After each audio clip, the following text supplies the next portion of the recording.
Welcome to the Dermatology Studio with Dr. Yusra Ayaz. All right, let's jump right in. Today we are tackling one of the most interesting characters in all of medicine, secondary syphilis. It's got this famous nickname, the Great Imitator, and for a very, very good reason. It can look like just about anything. So in this explainer, we're going to peel back all of its disguises, one by one. So this is really the question that's going to guide us through everything today. Why this nickname, the Great Imitator? Well, it's because its symptoms are so incredibly varied that they can mimic a massive range of other diseases. This makes it a real diagnostic puzzle. So let's break down exactly what we need to be looking for. So here's our game plan.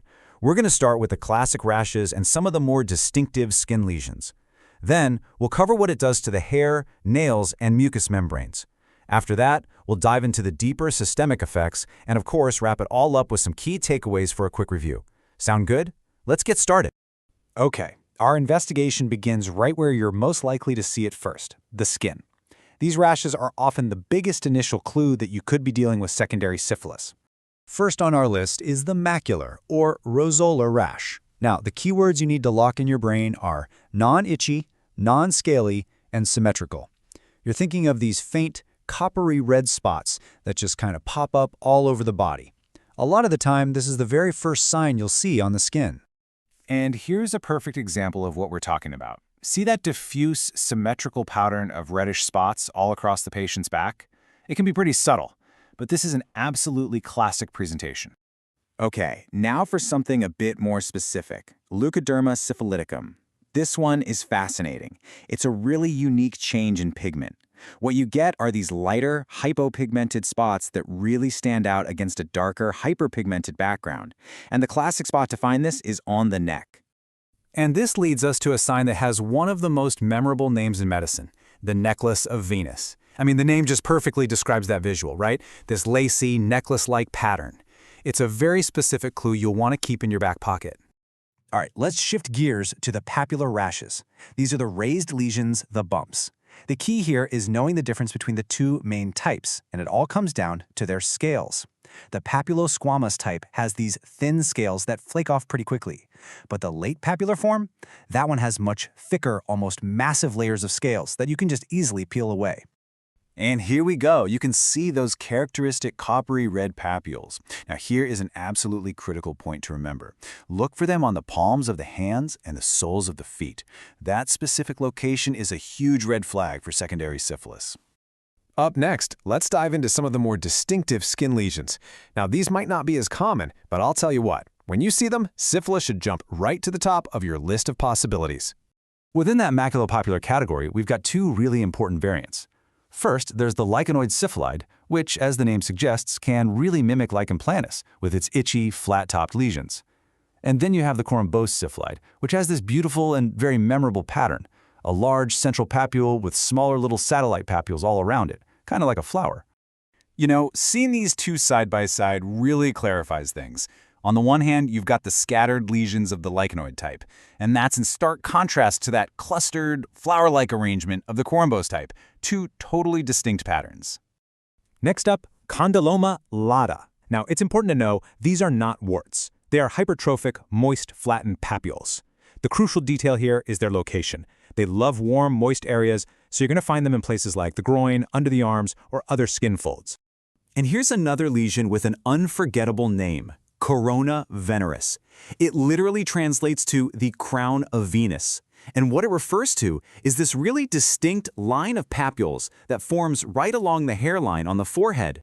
And here's a perfect look at it. You can clearly see those papules just tracing the edge of the hair on the forehead. I mean, once you know what you're looking for, it is absolutely unmistakable. Okay, now we're getting into the more severe end of the spectrum. Pustular and ulcerative syphilis can show up with these crusted-over papules, especially on the scalp, and these can actually lead to scarring.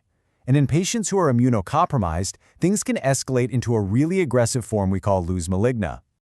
This image really shows you just how severe Lucas maligna can be. These aren't just simple bumps anymore. They are ulcerative, necrotic lesions. If you see this kind of presentation, especially in a patient with a condition like HIV, syphilis needs to be at the very top of your mind.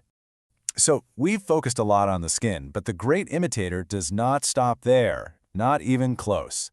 Let's move on to the hair, the nails, and the mucous membranes to uncover its other telltale signs.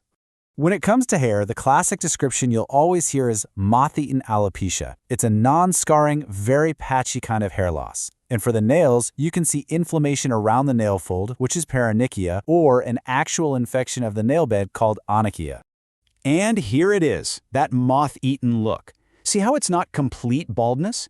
It's this patchy, irregular hair loss that looks, well, exactly like the name suggests. It's a highly specific and really important sign. Now, if you look inside the mouth or on other mucous membranes, you might find what are called snail track ulcers. These are these very distinctive, irregular, grayish-white erosions that look just like a snail crawled across the surface. And they often come with a sore throat from tonsillitis or laryngitis. These images give you a really clear view of what to look for. Notice that winding, kind of serpentine, gray-white path across the tissue. This is a very, very specific oral finding for secondary syphilis. We've covered pretty much everything on the outside, but to really get why we call it the great imitator, we have to look at its deeper, systemic effects. This is where it can start to mimic a whole host of other internal diseases. Let's run through these. So you'll often find generalized swollen lymph nodes, but here's the key. They're typically painless, mobile, and have a rubbery feel to them. Neurologically, it can cause anything from a simple headache to full-blown meningitis. And if you were to check the cerebral spinal fluid, the CSF, you'd see an increased cell count and more protein. And honestly, the scope of this disease is just vast. It can affect pretty much any organ system you can think of. The eyes, the bones, the joints, the kidneys, the liver, the stomach, and even the heart. This ability to get into everything is precisely why it's such a great imitator. Okay, we have covered a huge amount of ground here. So let's take a minute and boil all of this down into a high-yield summary. This is the stuff you'll want to have ready for quick recall, especially for an exam review. Here it is, all in a nutshell. When you see macular rash, I want you to think non-itchy, coppery spots. Leukoderma syphiliticum, that's your necklace of Venus. Condyloma lata means those moist, hypertrophic lesions. Watching! Hit like, share, and subscribe to the Dermatology Studio. Ask your skin queries in the comments below.